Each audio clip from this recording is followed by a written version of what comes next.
Ndabaye kaze mu gihano kidasanzwe c'amasengesho mushikirizwa na mwene so Habimana Djibril. Uno munsi akaba tufise umutumire, reka ndamubahe abidondora. Ndabaramukije bakunzi mwese mwe kumuradukurikira kumbonesha kure heritage n'ubuntu nagiriwe kuba natumiwe mu kiganiro c'amasengesho adasanzwe. Ku mazina nitwa Pst Landry, nkabasengera muri Eglise Vivante de Rohero. Hamariza ko tuza kugira umwanya mwiza n'umukozi w'Imana.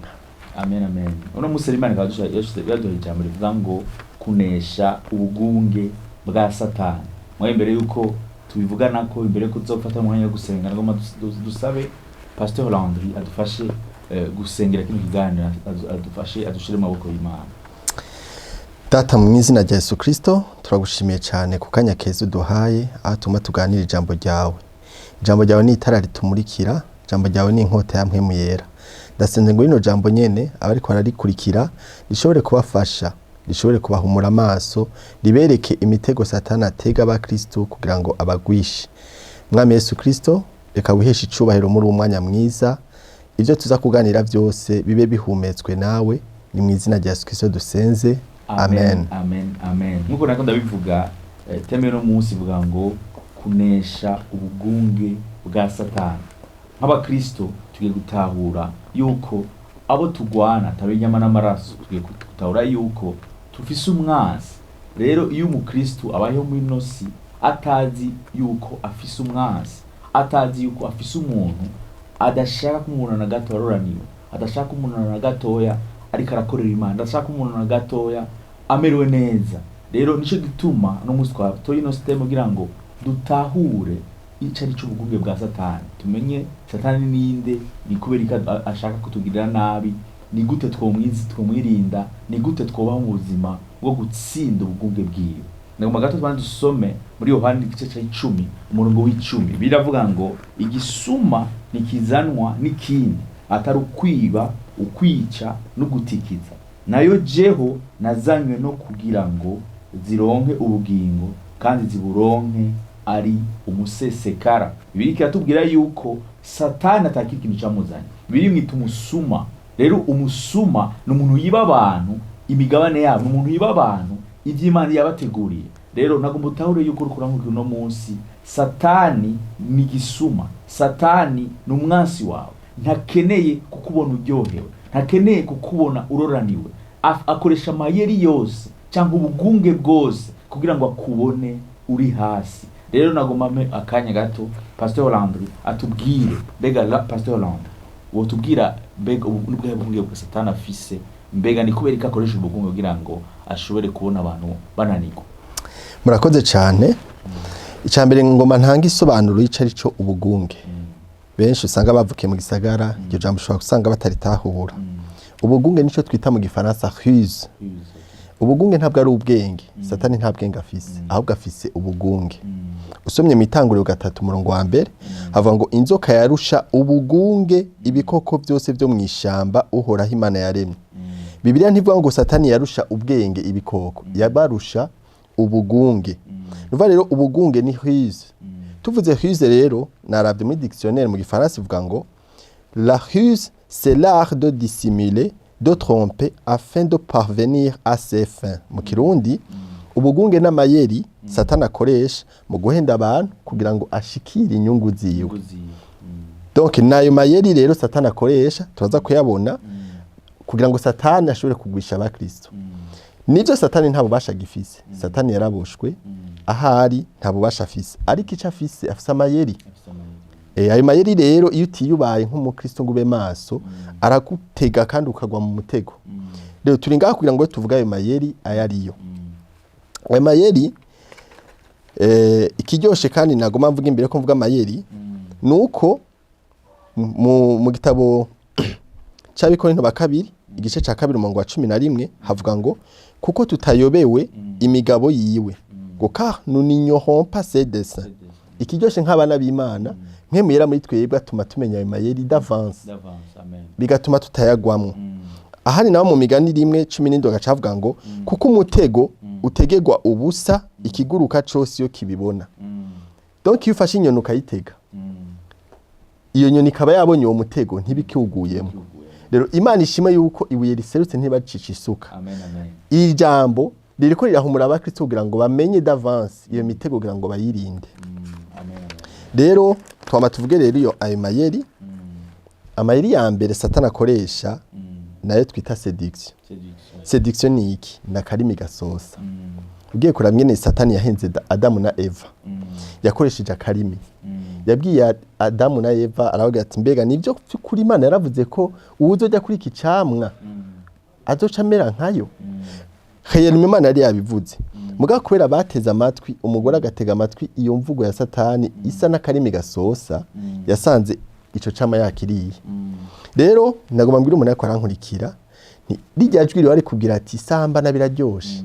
Rijya n'amayeri ya Satani. Ako karimi gasosa kakubwira ati iba uzoca utunga byoroshe. N'amayeri ya Satani. Iryo jwi rero ukiryumva ukwiye kucuvuga uti handitswe ngo wavyawe n'Imana ntaca hakora. Amina. Donc iryo jwi il faut kuca uhoplika. Dès que Satani akubwiye iryo jambo nawe mwishurishe icanditswe. Niko na Yesu yabikora mu bugarago. Ariko akantu waruvuze yuko ukuntu yabeshe Adamu na Eva. Mugabo uriko yasoma neza muri hanyanya muri itango gatatu bitubwira yuko misanzwe yazanye ivy'Imana yavuze. Hama muri ivyo Imana yavuze nyene acashaka kuba gutuma baduta bakekeranye. Rero ico naguma nongereko nuko Satani arazi kuzi Bibiliya. Arazi kusoma ijambo ry'Imana.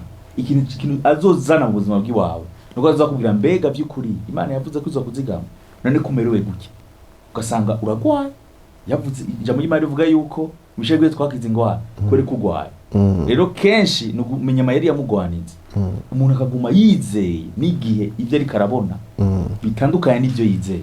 Ako karimi gasosa sinzi ko murabona aba escrow ugiye kugura telefone ku mu escrow arakubwira ati telefone irakomeye kandi uzobura uwa mbere ayifise vraiment iyinya imwe ntuzidoga ifise ama image meza bateri umuriro urakomeye mugo ugasanga ni fake ariko aragufekinga canke ariko arakubesha iyo telefone by'ukuri ntikomeye.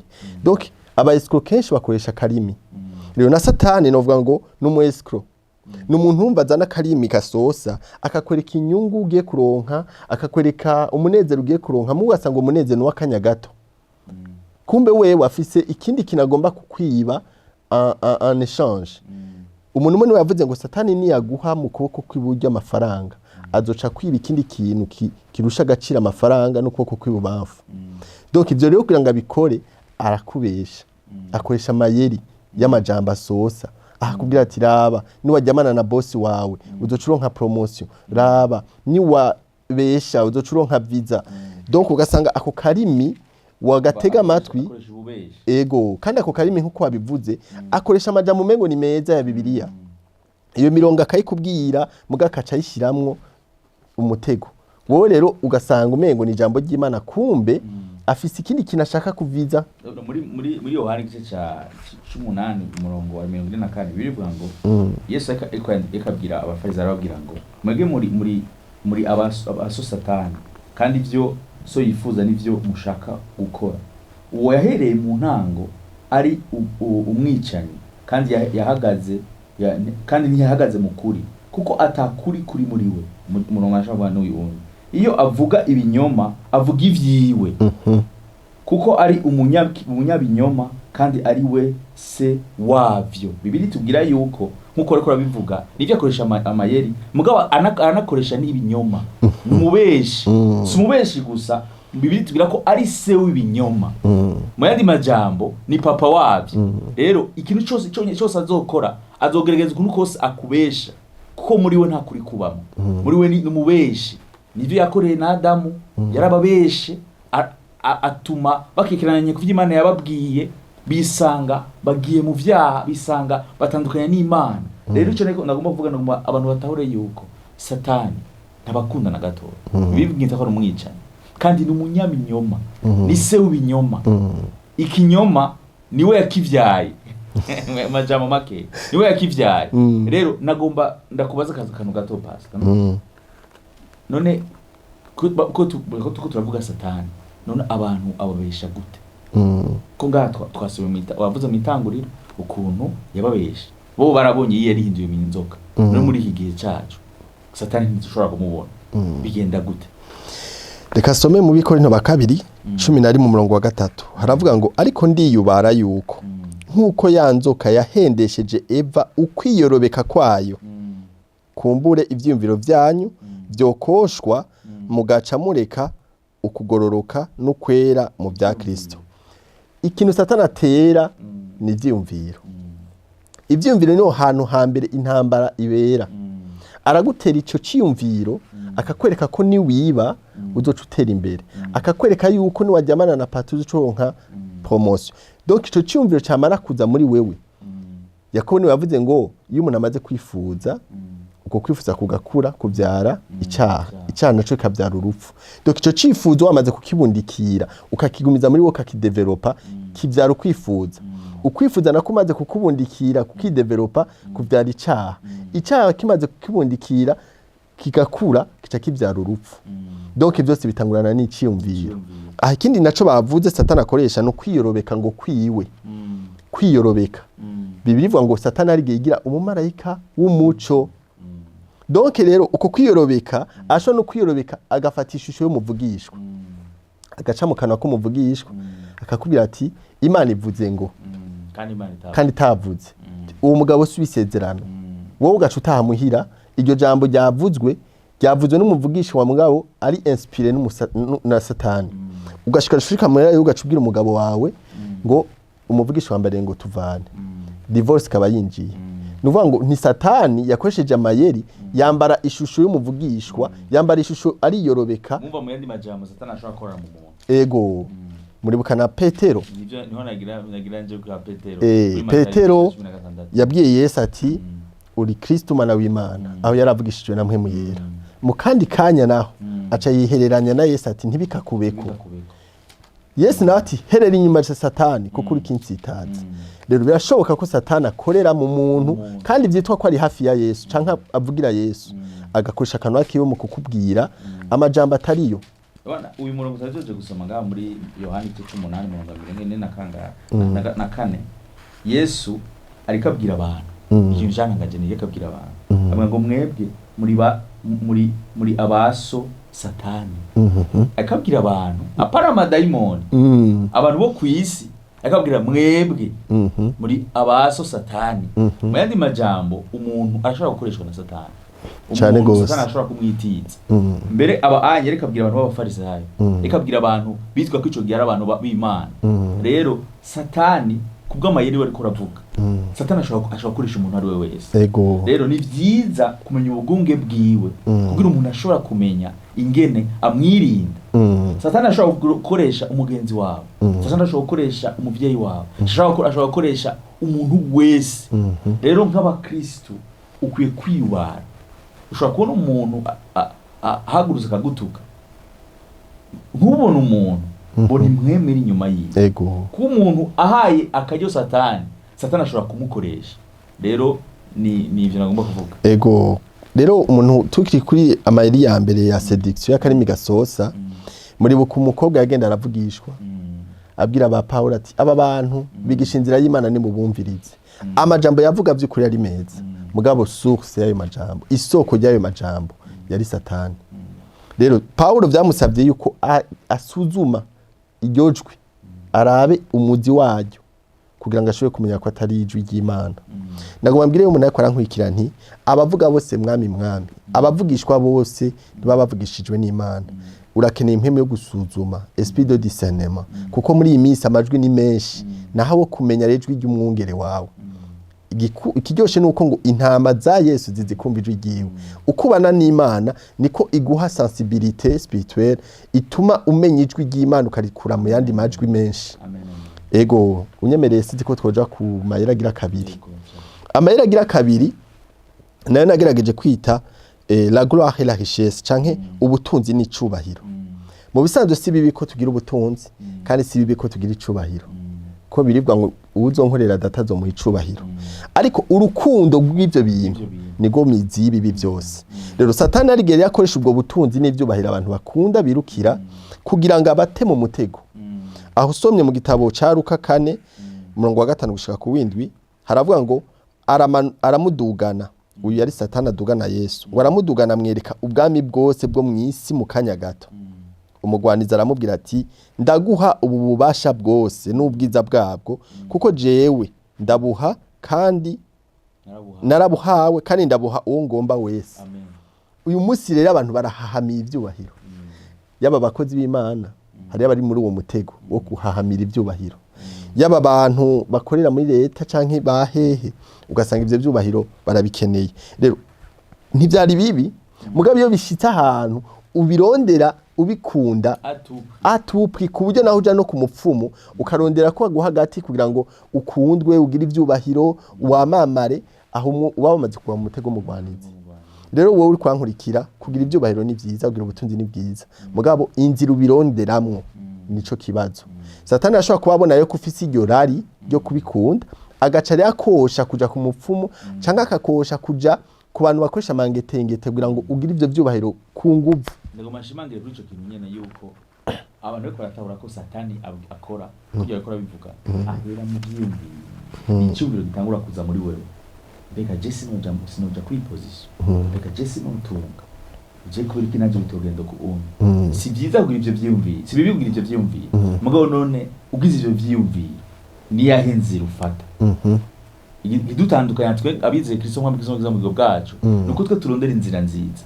Rero wewe nimba warize Kristo mu bwawe Satani akongororeye akakubwira ngo kugira ngo uronke iyi position kanaka tega umutego umuntu ari imbere yiwawe iyo nyene tuyita mayeri ya Satani. Ushaka kuronka amafaranga ukumva ushaka kuyaronka mbwa ukabona kugira uyaronke nuko wobesha nuko wokwiba aho nukumenya yuko utange kuja kuri iyo extreme yo kwiba no kubesha bikanashika n'umuntu akica n'umuntu aho utangure kumenya yuko ayo uri kuraja mu bugunge bwa Satani uri kuraja muri hwize za Satani. Rero reka uronke ivy'Imana igomba kandi bironke mu gihe ishakiye ntwicira inzira kuko wiciye inzira uzoba uri kurumvira Satani cyane gose. Tubanaje umurongo nyene uzomenya gute ko ubwo butunzi butava ku Mana. Bibiri ivuga ngo umugisha w'Imana uratungisha kandi nta mubabaro yuvangamo. Ariko kandi uyu murongo twasomye nyene Yesu yahawe condition ati ivyo byose ndabiguha condition niwapfukamira ukansenga. Proposition yose yo gutunga uzoronka igusaba kupfukamira Satani igusaba kwikohompa no gutakaza gakiza kubwiyo nyungu uzomenye ko ari amayeri. Kumbura ugiye gusaba akazi boss wawe arakuravye umukobwa mwiza uje gusaba akazi uri muri interview aca kubwira ati ni byiza ngo managwa akazi kandi ushikira ku mushahara mwiza mugabo banzo bemeye ko tujyamana mu hotel nuvuga ngo habaye condition deja oro umugisha w'Imana nta mubabari uvangamo nta condition mugabo Satani wewe nta kinagwa kwagusa ni se w'ibinyoma iyo visa arashobora kwikwemerera mugabo condition banzo beshe yuko papa na mama bapfuye muri ambassade ya muconki iyo visa nuvuga ngo ni visa arayemeye kwiguha mugabo wanje kwanza kubesha. Rero Yesu ngana nawe yabwiwe ngo ivyo byose ndabigwa mugani wapfukamira ukansenga. Ubu rero benshi ko baragwa mu mutego wo gupfukamira Satani kugira ngo bashikire za nyungu zabo. Cyo tubanavuze rero nti ubutunzi n'ivyubahiro turaba inzira tubironderamo. Nimba ari inzira ihesha Imana icubahiro Imana ishimwe. Ariko nimba ari inzira gutuma ubanza kwanza gukora ikintu runaka kitari ciza kugira ngo ushikire kuri iyo nyungu aho zobuguye muri ya mayeri. Niyo mayeri ya kabiri nako navuga umuzi w'urukundo rw'amahera niwo mizimi ibibi byose.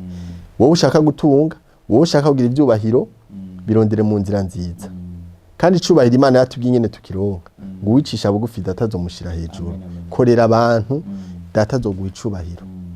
Rero ibi bintu byo ko isi iri kuragwa mu mutego wo gushaka kuronka l'argent facile amara yoroshe ugasanga umwana w'umwigeme ari muri ku ntebe y'ishuri mugatunze urutelefone rufite amaranga nuko kubera iki yahuye n'umushuga daddy nuvuga ngo n'ubutunzi kandi aburonse byihuta mugabo inzira yabironsemwo siyo. Rero aya mayeri ya Satani yo gushaka gutunga byoroshe byihuse turabe neza. Unumuzi cyase uvuga gato nuko numuzi Satani atera mu bantu ni umururazi Satani atera mu bantu umwambiro mubi Satani atera mu bantu wo kwifuza gutunga vyihuta nivyo bintu biri muri kino gihe abantu bashaka gutunga vyihuta bashaka ibintu vyihuta n'ingoga rero iyo umuntu ashaka ibintu vyihuta n'ingoga usanga yacumuye rero Satani kinakora cyonyene arakora ikindi nzira ya hafi rero nico gituma abantu benshi uno munsi bariko bagwa mu mutego ugasanga bariko bagwa mu bintu batazi kubera ugasanga ibintu atigezana nategura mugabo kubera ko Satani yaravye umuryango wamugururiye uri mu mutima wawe umutima wo kwifuza umutima wo gushaka kuronka ibintu wivyihuta nta kintu kimbabaza nko kubona nk'umuntu yemera akambura impuzu kubera ari inkoko akagusohokana mukicara muri restaurant inkoko akaguha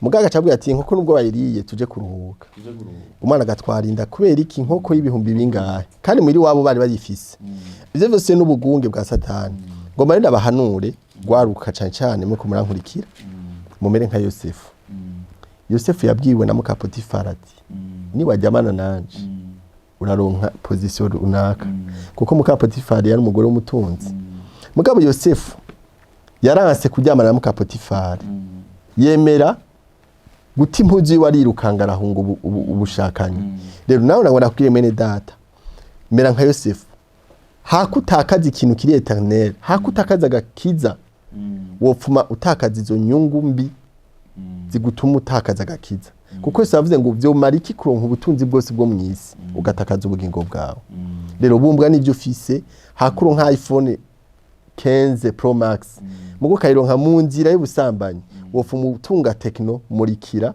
kamwe gatoyi kamatoroshi mugabo kakaronka mu nzira iheshimana icubahiro kuko ikintu cambere kibabaza ni kugendera muri V8 ufise ijwi rikwagiriza rikubwira ati iyi V8 yavuye mu maraso washeshe iyi V8 yavuye mu busambanyi ivyo bintu birababaza cyane ego rero imbere ko turangiza hari ikintu nashaka kutuvugana gatoya ni kimwe mu mayeri Satani atera abantu ugasanga twavuze amayeri angahe Satani akora ibinyoma kurondera gutunga n'ingoga kugira iki nagomba rero tuvuge ikintu kimwe nivyo urakijijwe sibyo waguye muri mayeri ya Satani sibyo umaze kugoma mayeri ya Satani nagomba tuvugane kuri iki kintu Satani acazana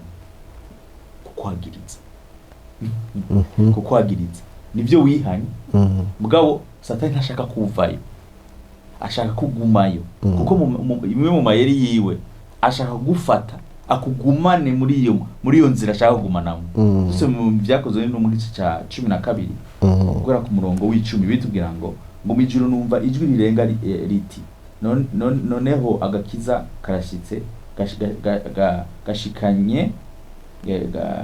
gashikanye n'ubushobozi n'ubwami n'ubwiza n'ubw'Imana yacu n'ububasha bwa Kristo Yesu kuko umurezi wa bene data yahora abarega ku murango no mwijoro imbere y'Imana yacu akororewe hasi mwandi majambo biriko yatubwira yuko hariho umurezi hari umuntu aturega pempote ivyo uriko urakora muri uno munsi ugasanga byagushikira uracumura wihanye uvana mugabo ariko arakubwira umviriza je sishaka kuva yahubwo wacumuye nivyo kandi ntibikunda kuvayo aguma kwagiriza kugira ibintu wabikoze neza uzosubira ntubizi nawe ngira bihora bigenda rero nagomba tuvugana kuri ico kintu none gapasi umuntu byashikiyaga kuri ivyo bintu ivyo twako turavuga ngo bugunge yashobora ko umuntu avayo ashobora ko umuntu yihana anasubira kubikora none pasi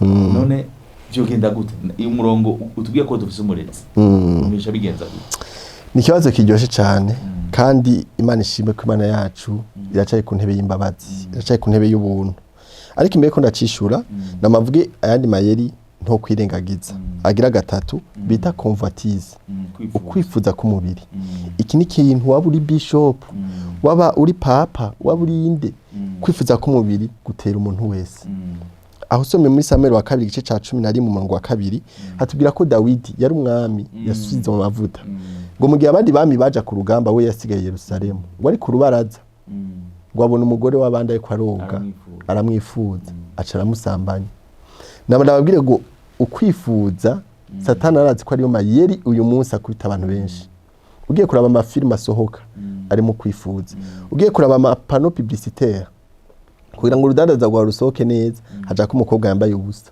ugiye kuraba ibintu by'abamodo ibintu nyene usanga birimo amafaranga menshi akoresha ibintu bijanye n'ibintu vya seduction rero nk'abakristo ukwifuza umuti wavyo nukuhunga kuja bavuze Yosefu yahunga basha Salomo yakubiswe hasi no kwifuza kubera yararavye arifuza ntuze ya Samson nawe nyene kwifuza niko kwamukubise hasi rero nawe mwene data aya mayeri umuti wayo nuko hunga ego reka rero cenisha ico kintu muti none umukristo amaze kugwa mu mutego yovamo gute umutego cyo kwifuza nibiki byose ego Satani akaguma mwagiriza ati gaba wakoze icaha Bibiliya iravuga neza ngo mwegere intebe y'ubuntu mushize amanga ngo muzohakura ubuntu bwo kubatabara mu gihe gikwiriye iyo umuntu rero amaze gutahura yuko yaguye mu mutego ntaca ahunga Imana ahubwo ayihungireko amen amen when you sin don't run from God run to God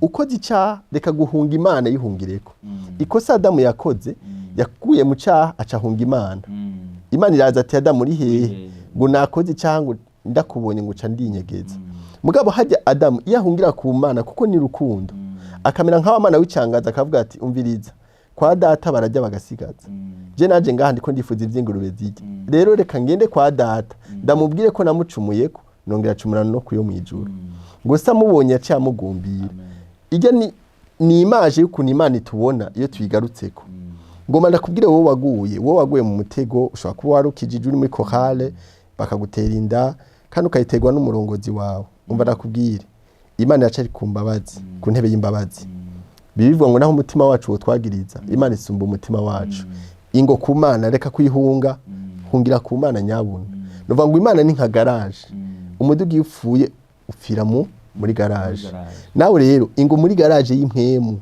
ingo muri presence studio uzohakirira muga ntucuhunga ko Satani cashaka kuja kure y'Imana mugabo emerera Imana uyegere nayo izokwegera izokubabarira kandi naho ibyaha byawe byotukura tukutuku amaso wazovyeza vyedere nka shereki amen amen nkuko turabivuga rero ico kintu cyo kukwagiriza ni ikintu ukwiye gutahura nk'umukristo byashitse waguye wabikoze ibyo wakoze zose wabikoze ihane uhaguruke ntiwemerere ko igihe cy'ijwi rya Satani ikubwira ngo byaheze ngo wamenye ko ntibirahera Bibiliya tubwira ko ngo iyo umuntu akiri muzima hakiri ivyizigiro amena pempote ivyo umuganiza karakubwira ico wakoze ntikiruta imbabazi z'Imana umwami wacu n'Imana iharira amayeri ya Satani ni kukubona uri hasi kandi amayeri ya Satani ni kukugumizayo rero reka ntiwemere yuko akwagiriza hama kugumizeyo haguruka Zaburi bivuga ngo mushimo horaho ko ari mwiza kuko imbabazi ziwe zamahibe bidashira donc imbabazi z'Imana zamazibura buri munsi zamari shasha cyo bituma rero udakwiye kubona ko Imana ari ikintu gifite indembo kirindiye kuko ivyakiguhane Imana ni rukundo kandi tebakura kikagira imbabazi nyinshi wowe rero wagoye mu ntege nke ukagwa ni witahura ni wihane hanyuma garuke ku Mana nayo irakuharira amen yego rero ndanezerewe cyane kubona ko turuvugana amajambo nagomba tuje mu musozo rero kino kiganiro dufata umwanya wo gusenga dusengere abantu bari baguye muri ivyo bintu baguye muri ubwo bwiyo bwa Satani nagomba dufashe kubasengera hama nani ndaza gufata umwanya dusengera abantu bafite ibibazo yavuze umurongo wankozeko ngo hariho ivyizigiro vy'igiti yuko iyo giciyeho kizongera kunaga kwera imizi y'ico giti ikiri mu mvu ngo imvura niyagwa gatoyi izoswa gitotari cane ico giti rero ni wewe Satani ashobora kuba yaragutemye ukagwa muga kwera umuzi wawe ukiri mu Mana hari ivyizigiro kuzongera kunaga kadusenge Data mu izina rya Yesu Kristo turasengeye abantu bose basubiye inyuma abantu bose batakaje urukundo rwawe rwa mbere abantu bose Satani yateye mu mutego bisanga mu busambanyi batwara amada abantu bose Satani yateye umutego barawugwamwo barava mu gakiza ndasenze mwami waravuze ngo intama zawe ngo nta muntu numwe ashaka kuzikura mu kiganza cawe abo bose Satani yateye ndavuze ngo ubagarukane mu ruhongore mu izina rya Yesu ndasengeye mwami wo mukoriste yatwaye inda uyu munsi akaba ariko arahonosa mwami ijambo ryavuga ngo ntituri mu biyonjorora bakabivamo ngo turi mu bakomeza abariko bariyonjorora babivamo abariko bariyonjorora bumva amajwi abacira urubanza ndavuze ngo mwami urukundo rwawe rubagarukane mu izina rya Yesu mwami wavuye mu ijuru uza kurondera abanyabyaha ngo kandi ngo wadukunze tukira abanyabyaha mwami iryo jwi ribabesha ribereka yuko batagikunditse mwami reka ubereke urukundo rwawe mu gishingo cyo gucira urubanza ubababarire mu izina rya Yesu ijambo ryaravuga ngo dufise umuherezi mukuru ngo ari buryo bwa data dusengera tuvugira mwami ndavuze ngo amaraso yawe bavugire abo bose babivuyemo abo bose baguye abo bose bumva ijwi ribacira urubanza amaraso yawe bavugire ngo amaraso yawe ngo atakavuga ukuharira ngo arutaya Abeli mwami ndagushimiye kubw'amaraso yawe ndagushimiye ku bantu garukanye ndagushimiye ku bantu mwami usubiye guhagurutsa bari baraguye ariko mwami kubw'aya majambo basubiye guhaguruka uwirimbuye wese akumva mwami yogaruka kuri wewe uwirimbuye wese akatura agasaba imbabazi ndavuze ngo mubabarire umugumbire umugarukane mu ruhongore nkuko wabikoreye umwana w'icangazi urakoze mpemu yera ni mu izina rya Yesu dusenze amen nangwa dufata umwe dusenge gatoya dusengere ushobora kwikwanukira mu mwanya ukaba hari ibibazo ufise hari ingwara ufise twizera ko Imana dusenga ari Imana ikiza ari Imana ibohora rero wowe ufise ibibazo ushire ku mutwe wowe ufise ingwara aho ugwaye ushikora aho ugwaye ama wizere ko umwami wacu ari Imana ikiza data biza ndakoretse mu mwana kwa dukurikirana mwami afise ikibazo mwami urukankurikirana naco bitwaye imisa kimana naco bitwaye mwami uko kingana mwami ndizeye kuri Imana ikinzira hatari inzira mwami waraciriye inzira mwami ubwoko bwawe mbwira gitukura mwami n'uyu muntu mwami ikibazo afise mwami ushobora kumucira inzira data niwe wavuze mwami ngo niwe nzira mwami ahatari inzira niwe ucinzira ndasengeye no muntu mwami mw'izina rya Yesu Kristo data mwami ufise amadeni menshi akubone mwami muyamu urihira mwami ufise mwami abuza akazi data mwiza ariko arajuragiriza umugirira ubuntu mw'izina rya Yesu Kristo data mwami ufise ikibazo cyo cyose data mwami atari karatorera inzira mwami ibintu byo mwami bitariko byugaye mwami ari byugaye mwami mw'izina rya Yesu Kristo data reka data mwiza kubone reka abone ukuboko kwawe data mwiza reka abone mwami ubwizigwa bwawe mwami urakoze data mwiza kumugiriye neza mwami ndakorese n'abantu bakora dukurikirana mwami bafise ikibazo c'ingwara mwami twizera ko kubisha bwawe mwami twakiza ingwara mwami turanse mwami data mwiza aho umwansi mwami ari karateza umuntu mwami kubwo gukora icyaha yisanze agwaye ingwara kanaka data turanse mwami ko amwagiriza turanse turukanye mwami mwagiriza mwami turasenze mw'izina rya Yesu Kristo yakira gukira ufise ingwara yo maraso yakira gukira mw'izina rya Yesu Kristo mwami ubabara mu mugongo mwami yakira gukira mw'izina rya Yesu Kristo data ubaye mwami diabete yakira gukira mw'izina rya Yesu Kristo papa mwami ufise umutima uguma wiruka mwami yakira gukira mw'izina rya Yesu Kristo data ko ari wowe ukiza ko ari wowe ubohora mwami reka gukira kwawe mwami kugaragare kuri no muntu akarankurikirana mwami wakoze atameza kubagiriye neza uzatameza kubona wiyerekanye nk'Imana itananirwa nk'Imana ishoboye tubisente tubyizera mu izina rya Yesu Kristo amen ndabashimiye kubona mwashoboye kubana natwe mu mwanya wijyaho n'umwanya wo gusenga nangomba Pst Djibril Landry abasezere ndabashimiye ku kanya mwafashemo kubadukurikira nongera ashimira n'umukozi w'Imana ko yantumiye iri jambo ribabera impamba ribazigamira imitima yanyu murakoze amen rero mwakoze cyane kudukurikirana ukaba ufise intahe utwande kuri izo nimero tubaza ko abantu benshi batwangikira badushingiye intahe by'Imana yakoze nimba yaraboye yakubikorera nawe yashoboye kugukorera ukaba ufise intahe utwandikira ukaba ufise naho umutwaro wande kuri izo nimero zacu umunsi turizera ko Imana yacu ari Imana uyisaba ikishura naho utaha rero mu kindi kiganiro nk'aya mango Imana ibane nawe.